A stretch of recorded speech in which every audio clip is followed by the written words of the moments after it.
नमस्कार दोस्तों, स्वागत है फिर से एक नई वीडियो में। दोस्तों, अगर आप हमसे जुड़े हैं, हमारे चैनल को सब्सक्राइब किए हैं, तो बिल्कुल आपको पता होगा कि हम खान सर का जो पॉलिटी का नोट्स है, क्लासरूम नोट्स, उसमें हम ऑब्जेक्टिव प्रश्न को सॉल्व कर रहे हैं। और इससे पहले जो है हमने 9 टॉपिक वीडियो अपलोड कर दिया है। आज का हमारा जो टॉपिक 10वां है, जिसका नाम है विधानमंडल। इससे पहले का अगर आप वीडियो नहीं देखे हैं तो आपको डिस्क्रिप्शन में लिंक मिल जाएगा, आप वहां से जाके देख सकते हैं। या चैनल के प्लेलिस्ट में जाइए, वहां प्लेलिस्ट बनाया गया है, आप क्रमागत से एक एक वीडियो को देख सकते हैं। ठीक है दोस्तों, और बात करें अगर इस पीडीएफ को आप डाउनलोड करना चाहते हैं, खान सर के जो क्लासरूम नोट्स का पीडीएफ है उसको डाउनलोड करना चाहते हैं, तो आपको डिस्क्रिप्शन में टेलीग्राम चैनल का लिंक दिया गया है, वहां से जाके आप पीडीएफ को भी डाउनलोड कर सकते हैं।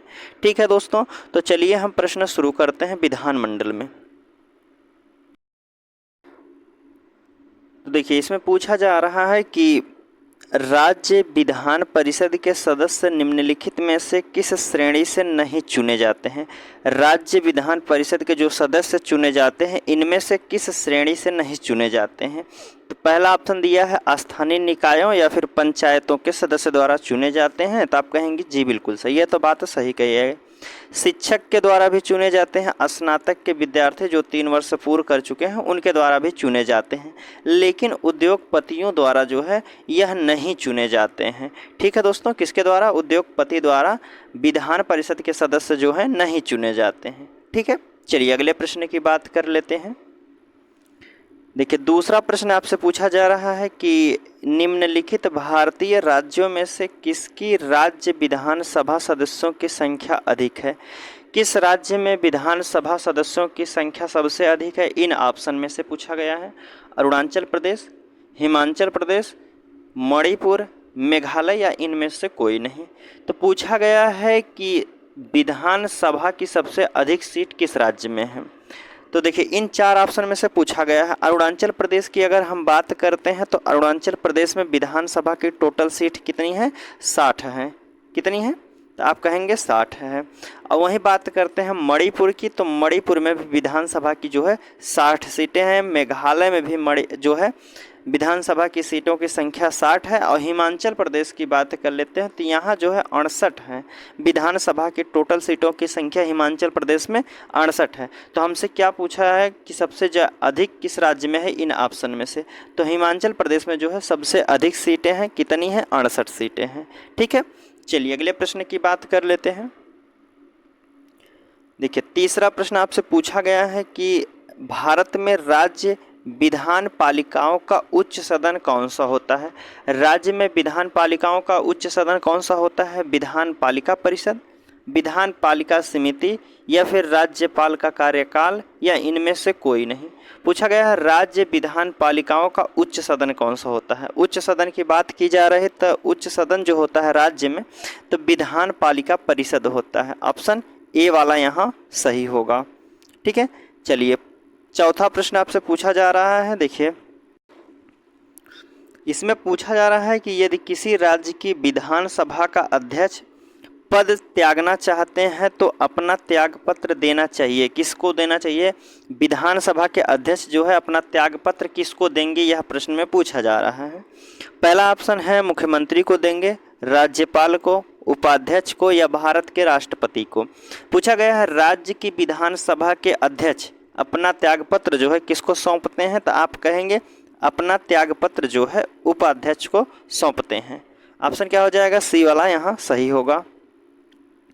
पांचवा प्रश्न में पूछा गया है कि किसी राज्य में विधान परिषद की संरचना अथवा विघटन किया जा सकता है।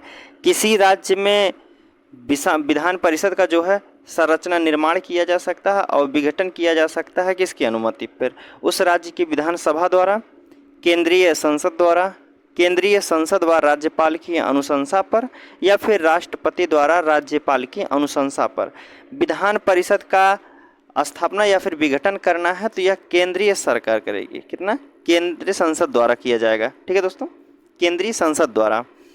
चलिए अगले प्रश्न की बात कर लेते हैं। छठवां प्रश्न पूछा गया है कि निम्नलिखित राज्यों में से कहाँ विधान परिषद है। इनमें से कहाँ विधान परिषद है? केरल में है, हिमाचल प्रदेश में है, दिल्ली में है, बिहार में है। तो विधान परिषद की बात की जा रही थी, इन ऑप्शन में जो है विधान परिषद केवल बिहार राज्य में है। ठीक है, कहाँ? विधान परिषद जो है बिहार राज्य में है। ऑप्शन क्या हो जाएगा? चौथा हो जाएगा, जो कि डी वाले में दिया गया है, तो डी वाला यहाँ बिल्कुल सही होगा। चलिए अगले प्रश्न की बात कर लेते हैं। भारतीय संविधान के निम्नांकित अनुच्छेदों में कौन राज्य की विधान सभाओं के निर्वाचन का प्रावधान प्रस्तुत करता है?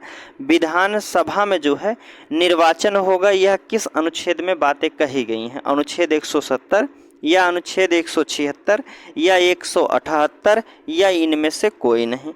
तो आप कहेंगे जो विधानसभा में चुनाव की बात की जा रही है, निर्वाचन की बात की जा रही है, तो यह बातें जो कही गई है दोस्तों अनुच्छेद 170 में कहा गया है। किस में कहा गया है? अनुच्छेद 170 में कहा गया है विधानसभा का चुनाव होगा। और वहीं 178 की बात करते हैं, जो अनुच्छेद 178 दिया गया है, यह दोस्तों विधानसभा के अध्यक्ष उपाध्यक्ष की चर्चा की गई है 178 में। और बात करते हैं 176 की, तो यहाँ जो है राज्यपाल का अभिभाषण दिया गया, जैसे चुनाव से पहले भाषण देंगे, चुनाव के बाद भी भाषण देंगे। कौन है? अनुच्छेद 176। ठीक है, चलिए अगले प्रश्न की बात कर लेते हैं। इसमें पूछा जा रहा है कि बिहार का वर्तमान 2022 के मुख्य सचिव कौन है? 2022 में पूछा गया था मुख्य सचिव कौन है?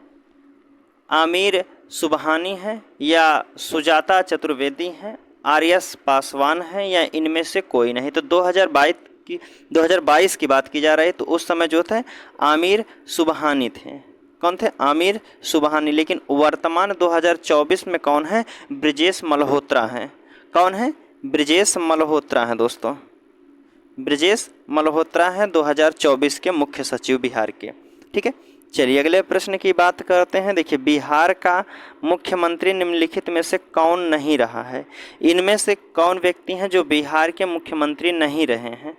तो इनमें से पहला ऑप्शन दिया गया है नीतीश कुमार, राबड़ी देवी, रामविलास पासवान, कर्पूरी ठाकुर। तो बिहार के मुख्यमंत्री नहीं रहे हैं, यह रामविलास पासवान जी हैं, यह बिहार के मुख्यमंत्री नहीं रहे हैं। ऑप्शन सी वाला यहाँ बिल्कुल सही होगा।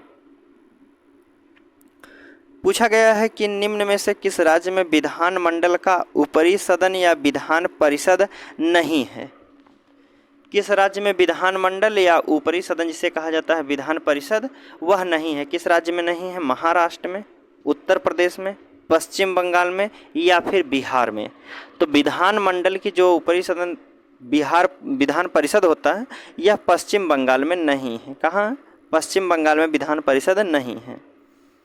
अगला प्रश्न है, देखिए पूछा गया है कि सामान्यतः विधानमंडल के ऊपरी सदन में सदस्यों की कुल संख्या निचले सदन की कितने बटे होती है, कितना होती है, कितने भाग होती है? तो आप कहेंगे जो ऊपरी सदन से निचले सदन की कुल संख्या का 1/3 है। कितना? 1/3 हिस्सा होनी चाहिए। तो ऑप्शन क्या हो जाएगा? बी वाला यहाँ सही होगा। अगला प्रश्न है, कह रहा है कि भारत के किस राज्य में द्विसदनी व्यवस्थापिका नहीं है? किस राज्य में द्विसदनी व्यवस्थापिका नहीं है? बिहार में, उत्तर प्रदेश में, पंजाब में या फिर तेलंगाना में। तो द्विसदनी की बात की जा रही है, द्विसदनी व्यवस्थापिका नहीं है, तो आप कहेंगे पंजाब राज्य में नहीं है। ठीक है, कहाँ?